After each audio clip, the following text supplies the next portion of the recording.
Well, an East Texas city is taking a stand against data centers. An ordinance passed at last night's Athens City Council meeting will stop certain developments inside the city limits.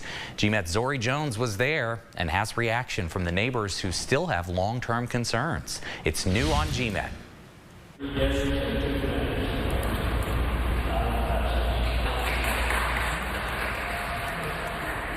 That was 3-2 tonight, as Athens City Council voted to approve an ordinance formally defining data centers under city zoning law. It's the council's first action since developer Data Factory proposed a data center in April.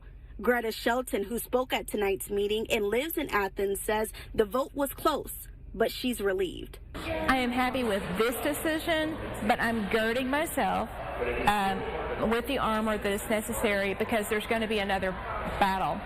As part of tonight's ordinance, the city had to spell out exactly what counts as a data center.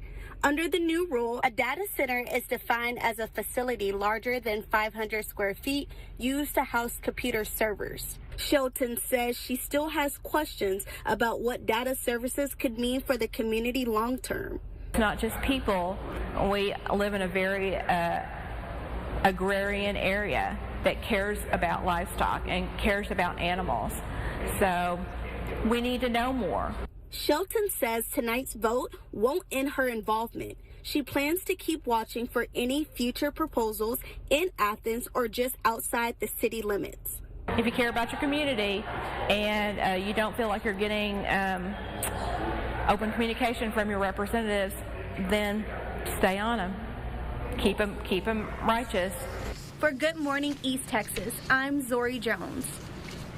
Texas Governor Greg Abbott recently ordered a statewide pause on approving new data center connections to the state's power grid. The governor also issued energy usage standards for data centers earlier in the summer.